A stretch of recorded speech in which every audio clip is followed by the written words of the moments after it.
What the heck is a wing? It's a type of rigid structure that produces lift while moving through air and is a whole lot of fun to ride and fly with.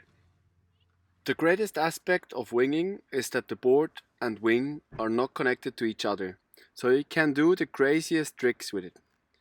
I would like to share with you my advices to learn the first freeride tricks. Starting with the small board Pumpstart. Personally, I'm 80 kilo and I get my 55-liter board going in 6 to 7 knots. I mean, that sounds crazy, but of course there are a few secrets behind. First of all, a big foil. I'm talking about a front wing with more than 2100 square cm, just as my Honda 1100. And of course, a lot of bump effort. And when I'm talking about bump effort, it's not only with the wing, it's also with the legs. The main goal is to connecting both parts together and create like a momentum.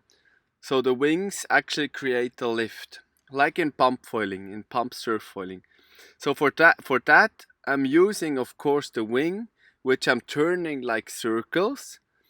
In the meantime, my legs do the opposite. So my front leg is pulling up, my back leg is pushing down. If you got it right, you get the momentum and your board starts flying in pretty much no wind. Well, now we're flying, so the next step will be the gybe, or let's say turning and get the other way. What I realized, it's the easiest if you only focus on the wing. So you're not gonna plan to change your feet. I highly recommend you to train the hand swap on land or even on a wind skateboard. Because that's the basic of the wing gybe. You get your front hand a bit back, you overtake with your back hand, twist it and bring the wing over your head on the other side. As I said before, it's easier to just keep your feet the same position, so you actually go switch stance or regular stance. The next step is the stance change. During the stance change, you have this short moment where you release the power of your board. This is a very critical moment because the board will actually have no more downwards pressure, so the foil is lifting it up and it gets very unstable. So doing the stance change, it's very important that you actually try to go from one strap to the other strap instantly without losing the pressure downwards. So make sure you go out of your back strap, move it forward, go out of the front strap and put it straight into the other strap again.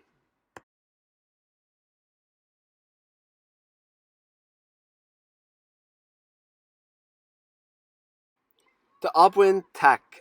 It's a very technical trick because it's hard to keep the speed turning upwind.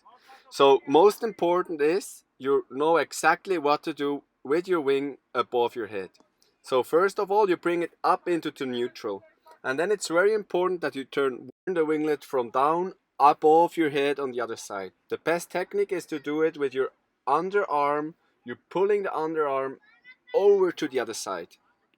And then the movement with your hands needs to be very quick.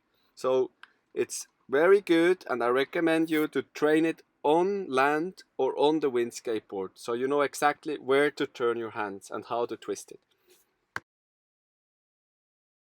Just as on the gypes, it's also much easier to do the tacks without the feet change. So stay all the way switch or regular stance and focus on your hands.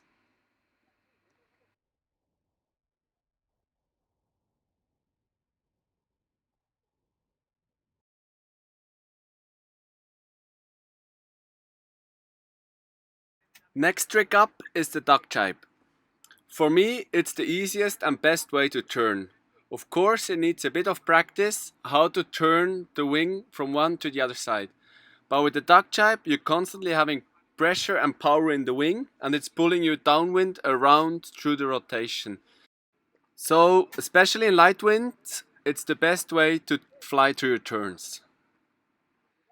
So let go of your front hand and put it all the way in the back of the wing. and turn over to the other side. It's really not as hard as it looks, and plenty of fun to do it. And of course, you can start experimenting and do double, triple, or whatever spins with it. I really recommend you to get into duck jibing because it's simply the best way to turn.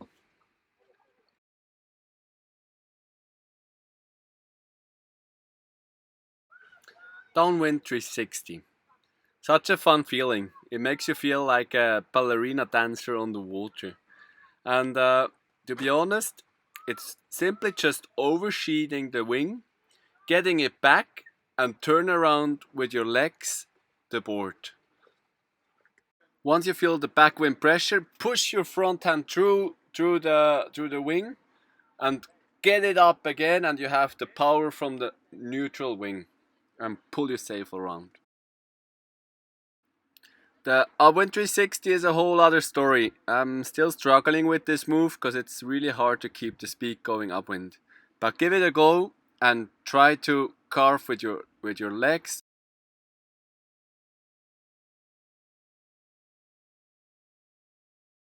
A very cool feature of wing foiling is the surfing. You're actually able, like in no other sport, to put the wing neutral and having no power in it and ride the waves.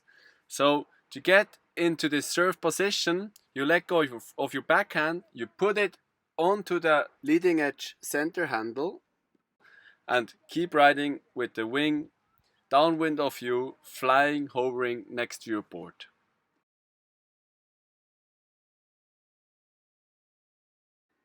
There are unlimited possibility to spin and flip your wing around.